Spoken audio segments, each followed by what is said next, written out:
Bueno, gracias al señor embajador por permitirnos estar aquí esta tarde y noche. Gracias al cónsul de Barcelona que nos ha acompañado. Gracias al diputado del Ayuntamiento de Cataluña por estar con nosotros. A Mario Cusco, que es asambleísta alterno por Europa. Pero fundamentalmente a ustedes, compatriotas ecuatorianos, que nos acompañan en esta noche. Ecuatorianos serán ecuatorianos y nosotros tenemos que definitivamente estar juntos y con ustedes. El presidente de la República, Rafael Correa, le presentó al Ecuador y al mundo 5 ejes de la Revolución Ciudadana por la cual el pueblo ecuatoriano se pronunció y votó mayoritariamente. Ese primer eje de la Revolución Ciudadana se lo denominó la Revolución Constitucional.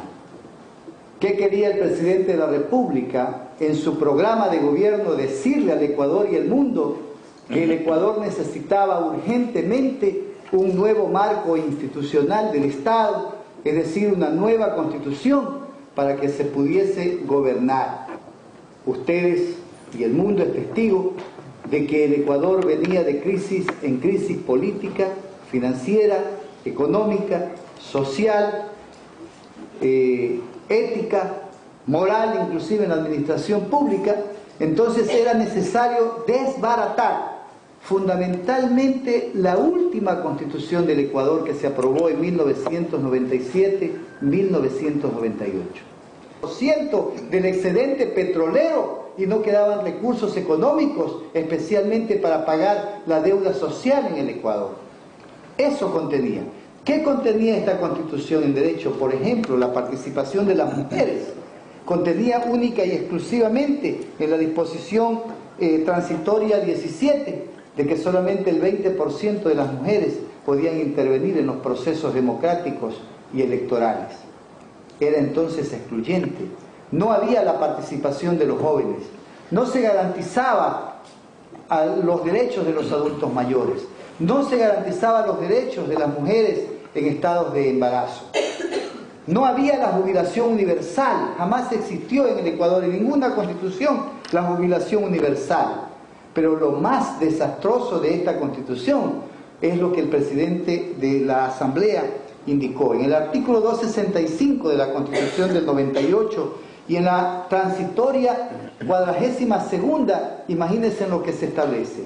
Se establece de que el Banco Central del Ecuador, entidad que fijaba las políticas económicas y monetarias, no le podía dar crédito a las instituciones del Estado, siendo el Banco Central del Ecuador una entidad del Estado. Sin embargo, en la disposición transitoria 42, ¿qué se establecía? Que el Banco Central del Ecuador podía otorgar créditos para salvar a las entidades financieras que estaban en procesos de liquidación o conocidas como. Ahí fue donde se llevaron más de 8.000 millones de dólares que estamos pagando todos nosotros, y que obviamente obligó a muchos ecuatorianos a salir de su suelo patrio por las crisis que se produjo en ese momento en el Ecuador. Eso era lo que teníamos por constitución, y así se estaban rifando a la patria, así se estaba rifando al Ecuador, entregando bases militares como la que se entregó en Manta sin pasar por el Congreso Nacional y sin que se lo apruebe por parte del Congreso Nacional, violando la Constitución. Se eliminó nuestra moneda, el sucre. Miren que en esta Constitución del 98 todavía dice, que está vigente, dice que la moneda oficial del Ecuador es el sucre. Y ahí se violó la Constitución y nadie dijo nada. Se dolarizó, se congelaron nuestros recursos. Y nadie, absolutamente nadie, claro, el sector banquero, empresarial, poderoso económicamente del Ecuador, estaba incrustado en el accionar político ecuatoriano y era el que dirigía las instituciones representativas, democráticas del Ecuador. Y no solamente eso, sino que también en ese Congreso que estaban representados estos sectores, eran los que elegían a los miembros de los organismos de control del Estado, como superintendencias, como Banco Central, en ese entonces como Junta Monetaria que fijaba la política monetaria en el Ecuador, para que elabore una nueva constitución y reforme el marco institucional del Estado. ¿Y qué le dijo el Ecuador? el Ecuador le dijo, el 82% de los ecuatorianos le dijo sí.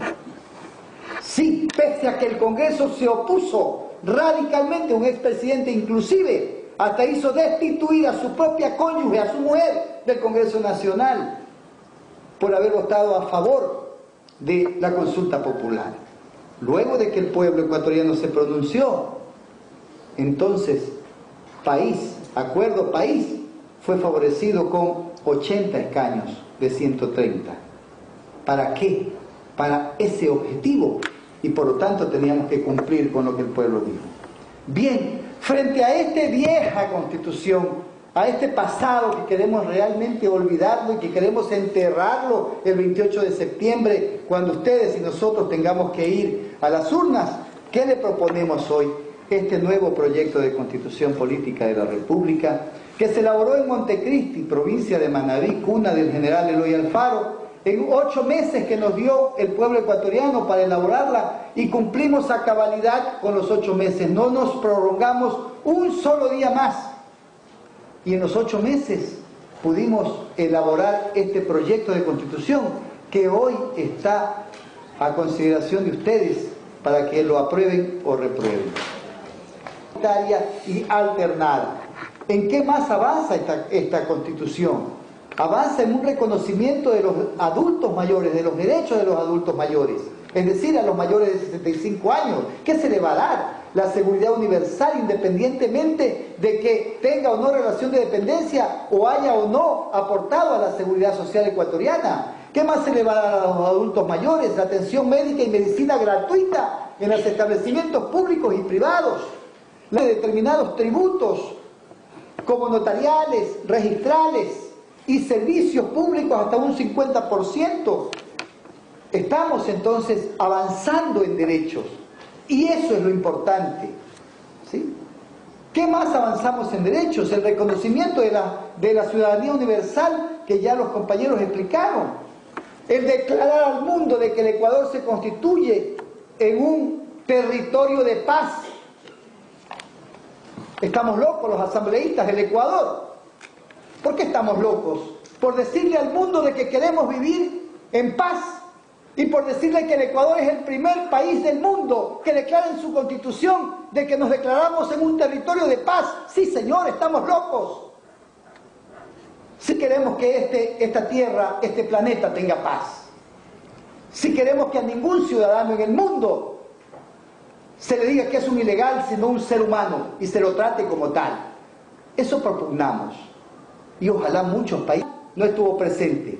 ¿Qué derecho, con qué calidad moral puede tener alguien que no ha estado presente en las discusiones, peor en la aprobación del texto constitucional, para poder reclamar judicialmente de que se han alterado los textos?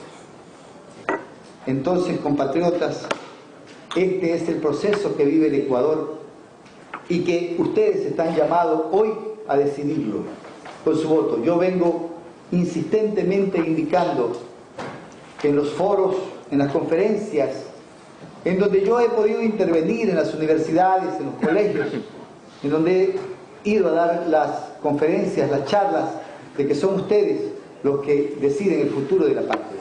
Nosotros hemos cumplido con el mandato que ustedes nos dieron, el mandato de elaborar la nueva Constitución y reformar el marco institucional del Estado. Nosotros cumplimos con el Ecuador, nosotros cumplimos con los ecuatorianos. La decisión soberanamente está en ustedes, compatriotas. Quiero simplemente finalizar mi intervención agradeciendo a la compañera que a la entrada a este auditorio me regaló este símbolo con letras rojas blancas, símbolo de la revolución. Este sí que es un sí para el pueblo ecuatoriano, que es un sí de paz, que es un sí de integración, que es un sí de decirle al mundo que el Ecuador quiere un mundo de paz y que el Ecuador proclama la ciudadanía universal. Muchas gracias.